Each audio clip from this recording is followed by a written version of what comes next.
just take a loan and go away to the UK. This is the scenario which we have already heard, that the Kingfisher owner, that is Vijay Mallya, took a lump sum loan from the bank and then he flew to United Kingdom, that is UK. Now he's living there without any regret or without any discomfort. So he's comfortably living there. So how is it possible? So now let's see, how is it possible that a business can get a loan? And when the business gets a loan, what is the criteria that banks look into before giving the loan to any of the company? So basically, in accountancy, there are 4 types of ratios. The first one is the liquidity ratio. The second is the solvency ratios. The third one is the turnover ratios. The fourth is the profitability ratios. Now, these ratios have different ratios. These have the subparts as well in them. So in the liquidity ratio, the first ratio is the current ratio.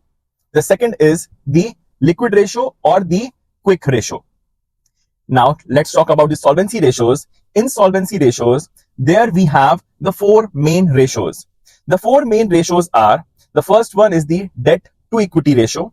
The second one is total assets to debt ratio. Next, we have a proprietary ratio. And at the end, we have the interest coverage ratio. These are the main 4 ratios of the solvency ratios. Next comes the activity or the turnover ratios, in which we have again 4 ratios. The first one is the inventory turnover ratio. Second is the trade receivables turnover ratio. Next, it's the trade payables turnover ratio. And the last is the working capital turnover ratio. Now, let's talk about the last one, that is the profitability ratio. In profitability ratio, we have the first one as the gross profit ratio. Next, we have the net profit ratio. After that, we have the operating profit ratio. Then we have the operating ratio. And at the end, we have the return on investment. Okay, so this was the full brief bifurcation of different types of ratios. Now, we will be studying the type of ratios. We will be studying about the current ratio in today's class. Okay, so it is basically, so current ratio is a type of the liquidity ratio only. The liquidity ratio, with the name, suggests that the company's liquidity, it checks the company's liquidity as in how much of cash or the cash and cash equivalents are present with the company, with which the company will be able to pay the current liabilities. Okay, I repeat once again, liquidity ratios simply means that जो भी हमारे पास cash या cash से related जो भी चीजें होती हैं, ऑब्वियसली उन्हीं से हम लोग किसको पे करेंगे? हम लोग पे करेंगे अपने करंट लायबिलिटीज को, जो हम लोग को पे ऑफ करना होता है 1 साल के अंदर। तो इसी चीज के लिए हम लोग लिक्विडिटी रेशियो चेक करते हैं कि क्या कंपनी इतनी केपेबल है भी, क्या कंपनी इतनी सॉल्वेंट है भी कि जो उसके शॉर्ट टर्म ऑब्लिगेशंस हैं वो पे ऑफ हो भी पाएंगे कि नहीं पे ऑफ हो पाएंगे। तो ये चीजें चेक की जाती हैं आपकी लिक्विडिटी रेशियोज में, जिसके अंदर पहला आता है करंट रेशियो। करंट रेशियो का फॉर्मूला जो होता है वो होता है current assets upon the current liabilities. तो यहां पे करंट रेशियो ये चेक करता है कि as compare to your current liabilities हमारे पास कितने करंट एसेट्स की अवेलेबिलिटी है। जैसे कि फॉर एग्जांपल, अगर आपको 1 लाख रुपीस पे करना है अपने क्रेडिटर्स को, तो आपके पास कितना कैश अवेलेबल है उसको पे करने के लिए, या कितना कैश अवेलेबल होना चाहिए इसको पे ऑफ करने के लिए, यही चीज दर्शाता है, यही चीज बताता है आपको करंट रेशियो।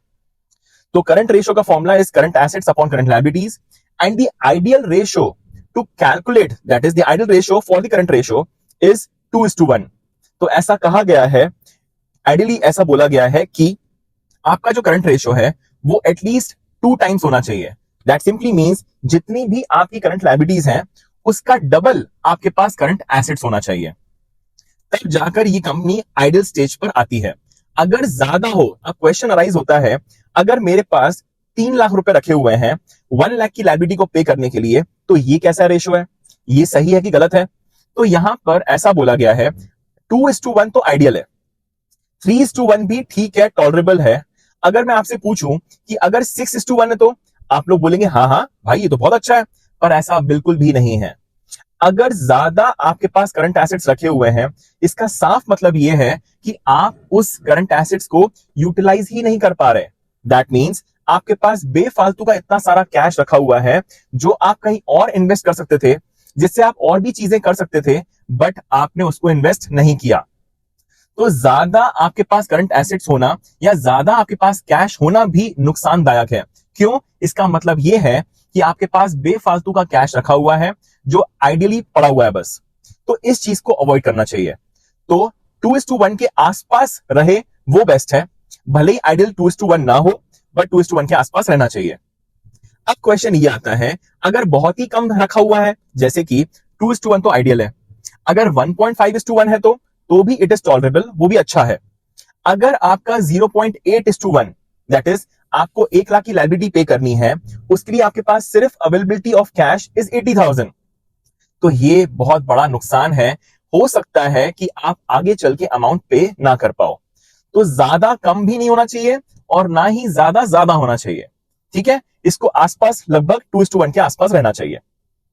तो ये था आपका करंट रेशियो का फॉर्मूला एंड दी जो भी इसका आइडियल रेशियो था और जितना रहना चाहिए वो आपको मैंने समझा दिया। अब आगे बढ़ते हैं हम लोग। अब आगे बढ़ते हैं कि करंट एसेट्स में कौन कौन सी चीजें आती हैं। तो करंट एसेट्स में मेनली ये चीजें आती हैं। सबसे पहला होता है आपका कैश। तो जो भी आपके पास कैश रखा हुआ है वो आपका करंट एसेट का पार्ट है। जो भी आपके पास बैंक बैलेंस रखा हुआ है ये भी आपके करंट एसेट का पार्ट है, क्योंकि अगेन जो आपके पास बैंक में कैश रखा हुआ है वो भी तो आप यूज कर ही सकते हो पेमेंट करने के लिए। नेक्स्ट, उसके बाद अगर बात की जाए, कैश हो गया, बैंक हो गया, डेटर्स। डेटर्स वो लोग होते हैं जिनको हमने सामान बेचा होता है। सपोज हमने किसी को सामान बेचा उधारी पर, उससे अमाउंट लेना है हम लोगों को, तो ये भी आपका क्या है, एक करंट एसेट ही है, जिससे फ्यूचर में चल के आपको अमाउंट मिल जाएगा। ठीक है, तो ये भी करंट एसेट हो गया। Next, bills receivable. हम लोगों ने पढ़ा था बिल्स रिसीवेबल, जब आपको किसी डेटर से अमाउंट नहीं मिल पाता है, इसके ऊपर आप एक बिल ड्रॉ करते हो, उसी बिल को कहा जाता है बिल्स रिसीवेबल। ओके, तो ये भी एक टाइप का करंट एसेट ही होता है। नेक्स्ट आता है आपके करंट इन्वेस्टमेंट्स। अगर आपने कोई छोटा मोटा इन्वेस्टमेंट अगर रखा हुआ है, छोटा मोटा आपने फिक्स डिपॉजिट बनवा के रखा हुआ है जो 1 साल के अंदर ही कैश में कन्वर्ट हो जाएगा, तो ये भी आपका करंट एसेट ही कहलाता है। नेक्स्ट बात की जाए इन्वेंट्रीज। इन्वेंट्रीज का मतलब है स्टॉक। स्टॉक मतलब कि जो गुड्स रखे हुए हैं आपके पास बेचने के लिए, तो ये भी आपके लिए करंट एसेट ही कहलाते हैं। ओके, नेक्स्ट, अगर अब नेक्स्ट बात की जाए तो हमारे पास इन्वेंट्रीज 3 टाइप की हो सकती हैं। पहली होती है inventory in the form of raw material, next can be in the form of work in progress, next can be in the form of finished goods. Okay, तो ये रही 3 टाइप की इन्वेंट्रीज। तो इन्हीं के क्लोजिंग बैलेंसेस याद रखिएगा please. जब भी आप रेशियोज निकालते हैं तो आप ओपनिंग इन्वेंट्रीज कभी भी नहीं लेंगे, आपको हमेशा ही क्लोजिंग इन्वेंट्रीज को ही लेना है। ओके, सो हमेशा ही क्लोजिंग इन्वेंट्रीज लिया जाएगा। अब नेक्स्ट, इसके अलावा बात की जाए तो अगर आपके पास जैसे कि अक्रूड इनकम, आपने काम कर लिया है, आपके पास से काम हो चुका है बट अमाउंट मिलना बाकी है, इसको कहा जाता है अक्रूड इनकम। ये भी आपके लिए करंट एसेट ही है, क्योंकि with in 2 to 3 to 4 months आपके पास अमाउंट आ ही जाएगा। नेक्स्ट आता है प्रीपेड एक्सपेंसेस। जो एक्सपेंसेस आपने पहले ही पे कर दिए हैं नेक्स्ट ईयर के लिए, तो ऑब्वियसली उसका बेनिफिट भी 12 महीने के अंदर एग्जॉस्ट हो जाएगा, तो इसलिए प्रीपेड एक्सपेंसेस भी आपके करंट एसेट्स ही कहलाते हैं। नेक्स्ट बात की जाए, जो लास्ट होता है आपका, वो होते हैं आपके short term loans and advances. So remember one thing, जब भी शॉर्ट टर्म लोन्स लिखा हो वो करंट लायबिलिटी होती है, बट अगर short term loans and advances लिखा हुआ है तो ये करंट एसेट होते हैं। जहां पे भी आपको एडवांसेस दिख जाए, मतलब कि आपने किसी को लोन दिया है, तो ये आपके लिए क्या है, एक एसेट है। सो ये थे आपके करंट एसेट्स के टाइप्स। ओके, तो जब भी आपके पास क्वेश्चन आएगा कि करंट एसेट्स कौन कौन सी चीजें होती हैं, तो आपके पास इन सभी में से कोई ना कोई आइटम्स गिवन होंगे। नेक्स्ट, अब अगर बात करें हम लोग करंट लायबिलिटीज की, तो करंट लायबिलिटीज वो होती हैं जिनको आपको पे ऑफ करना है 1 साल के अंदर ही। जैसे कि डेटर्स का ऑपोजिट क्रेडिटर्स। क्रेडिटर्स वो अमाउंट होता है जो हम लोग को पे ऑफ करना है टू दी पर्सन जिससे हम लोगों ने सामान परचेज किया था उधारी पर, तो ये हो गए आपके क्या, क्रेडिटर्स। और अगर आपके ऊपर उस बंदे ने कुछ बिल बना के ड्रॉ किया है तो उसके लिए तो बिल्स रिसीवेबल होगा। आपके लिए यही डॉक्यूमेंट, यही इंस्ट्रूमेंट बिल्स पेएबल कहलाता है। तो ये हो गया बिल्स पेएबल, फिर हो गया क्रेडिटर्स। नेक्स्ट आता है बैंक ओवरड्राफ्ट। जब आप बैंक से ज्यादा अमाउंट विड्रॉ कर लेते हो, इसी को कहा जाता है बैंक ओवरड्राफ्ट, जो बेसिकली एक छोटा सा लोन होता है जो आपको बैंक अलाउ करती है ताकि आपका चेक बाउंस ना हो जाए। So that's your bank overdraft. Next बात आती है आपकी short term loans, short term borrowings या शॉर्ट टर्म लोन्स की। तो जो भी शॉर्ट टर्म में आपने लोन लेके रखा है, या तो बैंक से लेके रखा होगा या तो आपने किसी रिश्तेदार या किसी से भी लेके रखा हो, तो वो भी एक लायबिलिटी, करंट लायबिलिटी होती है जो आपको विद इन अ ईयर, 12 महीने के अंदर या ऑपरेटिंग साइकिल के अंदर पे ऑफ करनी होती है। तो ये हो गए आइटम्स। अपार्ट फ्रॉम दैट, इनके अलावा आउटस्टैंडिंग एक्सपेंसेस, जैसे कि आपके पास एक एम्प्लॉय काम करता है, उसको आपने अभी तक सैलरी पे नहीं करी है, तो ये कहलाता है आपका आउटस्टैंडिंग एक्सपेंसेस। तो ये भी आपके लिए करंट लायबिलिटी ही होती है। नेक्स्ट, अगर नेक्स्ट बात की जाए तो होता है एडवांस इनकम। आपने अभी तक किसी का काम किया नहीं है, बट आपको उसने पहले ही अमाउंट पे कर दिया, तो ये होता है आपके एडवांस इनकम, जिसके लिए हो सकता है फ्यूचर में आपको काम तो ऑब्वियसली करके देना ही पड़ेगा। अगर बाय चांस आप काम करके नहीं दे पाते हो, तो इसके लिए आपको अमाउंट वापस करना पड़ जाएगा। That's why it is known as the current liability. Okay, so these were the examples or the items which relate to the current liabilities. Apart from that, इसके अंदर एक और आइटम आता है short term provisions as well. ठीक है, अब यहां पे एक बहुत ही इंपॉर्टेंट चीज जो ध्यान में रखनी है वो ये है कि जो डेटर्स होते हैं, डेटर्स में से हम लोग यूजुअली प्रोविजन माइनस करते हैं। आपने देखा होगा, डेटर्स वो लोग होते हैं जिनको हमने सामान बेचा है उधारी पर, अब उनसे हम लोग को अमाउंट चाहिए। अब हम लोग को लगता है डर कि वो अमाउंट पे करेंगे कि नहीं करेंगे। इसी के लिए हम लोग एक प्रोविजन बना के रखते हैं जिसको कहा जाता है प्रोविजन फॉर डाउटफुल डेट्स। ऐसे डेटर्स जिनके ऊपर हम लोग को डाउट है कि वो अमाउंट पे करेंगे भी कि नहीं करेंगे, ये भी एक टाइप का प्रोविजन ही होता है, बट ये प्रोविजन आपके करंट लायबिलिटीज में कभी भी अपीयर नहीं होगा। सबसे ज्यादा इंपॉर्टेंट पॉइंट है ये कि करंट लायबिलिटीज में मैंने शॉर्ट टर्म प्रोविजंस बोला है, जिसमें यूजुअली प्रोविजन फॉर टैक्स आता है, but provision for doubtful debts कभी भी इसके अंदर नहीं आएगा। तो करना क्या है उसका एग्जैक्टली तो जो भी आपके पास डेटर्स का अमाउंट होगा, for example 50,000 is the debtors का अमाउंट, उसमें से 5,000 आपने प्रोविजन माइनस करके रखा हुआ है, तो अल्टीमेटली जो अमाउंट बचा हुआ है, जो आपको लग रहा है कि शॉर्टली मिल जाएगा, वही 45,000 रुपीज आप करंट एसेट्स में शो करेंगे।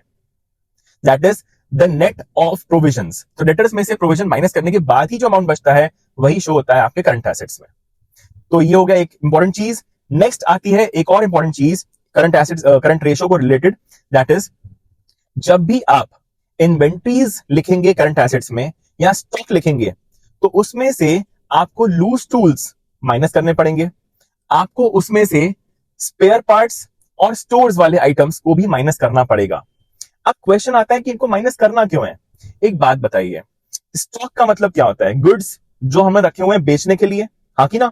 ओके, अब अगर गुड्स जो हमने रखे हुए हैं बेचने के लिए, इन्हीं को हम लोग क्या कहते हैं? इन्वेंट्रीज। अब जो आपके पास लूज टूल्स हैं, स्पेयर पार्ट्स हैं, स्टोर्स हैं, क्या वो भी आपने बेचने के लिए रखे हुए हैं क्या? बिल्कुल भी नहीं। स्पेयर पार्ट्स रखे हुए हैं ताकि अगर कुछ भी दिक्कत जाए हमारे मेन मशीनरी में या मेन आइटम में, तो हम लोग उसको रिप्लेस कर लें। ओके, तो इसलिए ये चीज आपको एक्सक्लूड करनी पड़ती है, क्योंकि इससे आपको कैश नहीं मिलने वाला। ये आप बेचोगे नहीं, कुछ भी हो जाए, आप इसको बेचोगे नहीं। तो ये थे दो इंपॉर्टेंट पॉइंट जो आपको करंट रेशियो के लिए बहुत ज्यादा अच्छे से याद करना होगा। ठीक है, अब नेक्स्ट एक और फॉर्मूला होता है इसी से रिलेटेड। जब आप क्वेश्चन सॉल्व करेंगे तो उसमें ये चीजें भी आएंगी। उसमें लिखा होता है वर्किंग कैपिटल। वर्किंग कैपिटल का मतलब होता है ऐसा कैपिटल, ऐसा अमाउंट जो आपको ऑन अ डेली बेसिस, आपको डे टू डे रिक्वायरमेंट के लिए यूज हो। इसको निकालने का फॉर्मूला होता है current assets minus current liabilities. आपकी जितनी भी करंट लायबिलिटीज हैं उसको आपको माइनस करना पड़ता है आपके करंट एसेट्स में से। ठीक है, तो ये थे कुछ इंपॉर्टेंट पॉइंट्स, एंड ये था पूरा explanation about the current ratio which belongs to the liquidity ratio. Okay, I hope this was very much useful, and अब आप इजीली क्वेश्चंस को सॉल्व कर पाएंगे। Thank you so much.